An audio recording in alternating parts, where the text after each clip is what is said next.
900 चूहे खा के बिल्ली चली गंगा नहाने। एक समय की बात है, एक छोटे से गांव में एक चालाक बिल्ली रहती थी।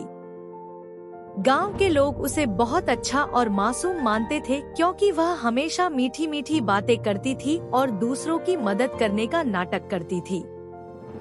लेकिन असल में वह बिल्ली बहुत ही धूर्त थी और उसे चूहे खाने का बहुत शौक था। वह गांव में रहने वाले चूहों को धीरे धीरे पकड़ पकड़ कर खा जाती थी, लेकिन किसी को भी उसकी असलियत का पता नहीं चलता था। गांव के लोग अक्सर उसे गंगा नदी के किनारे बैठकर ध्यान करते हुए देखते थे। गांव के बड़े बुजुर्ग उसे धार्मिक मानते थे क्योंकि वह कहती थी कि वह पापों से मुक्ति पाने के लिए गंगा में स्नान करती है। लेकिन किसी को भी यह नहीं पता था कि वह कितनी चालाकी से अपने असली कर्मों को छिपाती थी। गांव में चूहों की संख्या दिन प्रतिदिन कम होती जा रही थी। चूहों का राजा चिंतित था कि आखिर चूहे कहाँ जा रहे हैं।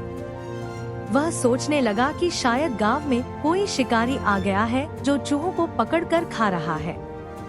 उसने अपने मंत्रियों से चर्चा की और सबने इस समस्या का हल निकालने के लिए एक योजना बनाई।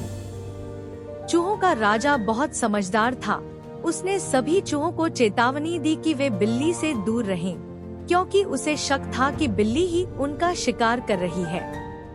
लेकिन बिल्ली चालाक थी। वह किसी को अपने इरादों का पता नहीं लगने देती थी। वह मीठी मीठी बातें करके चूहों को अपने पास बुलाती और जैसे ही कोई चूहा उसकी बातों में आता, वह उसे खा जाती। इस तरह उसने एक एक करके 900 चूहों को खा लिया। लेकिन वह अपने आप को धर्मात्मा दिखाने के लिए गंगा स्नान करने जाती रहती थी। बिल्ली ने सोचा, अब तक मैंने 900 चूहे खा लिए हैं। अब अगर मैं अपना पाप धो लूं तो लोग मुझे पवित्र मानेंगे और मुझे किसी पर शक भी नहीं होगा। इसलिए उसने फैसला किया कि वह गंगा नदी जाकर स्नान करेगी ताकि उसके सारे पाप धुल जाएं और वह फिर से नई चालाकी शुरू कर सके। गांव में गंगा नदी के तट पर एक बड़ा मेला लगा हुआ था। वहां गांव के लोग स्नान करने जाते थे और अपने पापों से मुक्ति पाने की कामना करते थे। बिल्ली ने सोचा कि यह सबसे अच्छा मौका है। वह भी गंगा स्नान करेगी और लोगों को दिखाएगी कि वह कितनी धर्मात्मा है। जब बिल्ली गंगा किनारे पहुंची, तो गांव के लोग उसे देखकर बहुत हैरान हुए। उन्होंने देखा कि वह बहुत धार्मिक भाव से स्नान करने आई है। कुछ लोग उसके सामने नतमस्तक हुए और बोले, यह बिल्ली कितनी पवित्र है।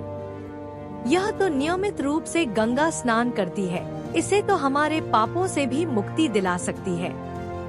लेकिन कुछ लोग थे जो इस बिल्ली की चालाकी से अनजान नहीं थे। एक बूढ़े आदमी ने कहा, यह वही बिल्ली है जो हमारे गांव से चूहों को गायब कर रही है। यह पापी बिल्ली अब गंगा स्नान करने आई है ताकि इसके सारे पाप धुल जाएं। लोगों में चर्चा होने लगी। कुछ लोगों ने कहा, सच में बिल्ली के चेहरे पर तो मासूमियत है, लेकिन इसका व्यवहार तो कुछ और ही कहता है। बिल्ली को लोगों की बातें सुनाई दी, लेकिन उसने ध्यान नहीं दिया। वह गंगा के ठंडे पानी में उतर गई और जैसे ही उसने पानी में स्नान किया, उसे महसूस हुआ कि उसका पाप कम हो रहा है। उसे ऐसा लग रहा था कि उसने 900 चूहे खाए, लेकिन अब गंगा स्नान से वह फिर से पवित्र हो जाएगी।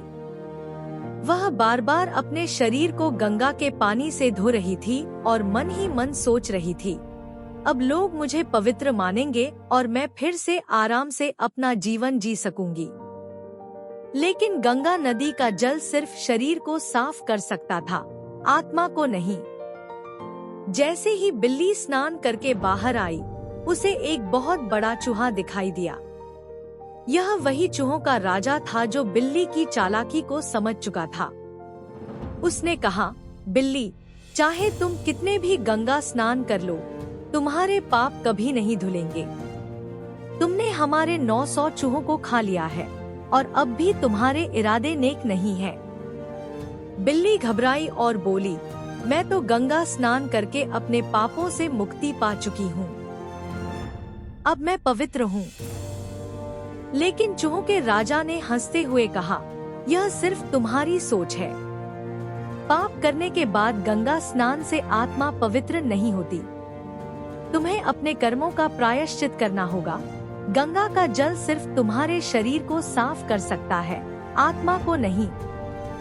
बिल्ली को अब अपनी गलती का एहसास हुआ, लेकिन तब तक बहुत देर हो चुकी थी। गांव के लोग उसकी असलियत जान चुके थे।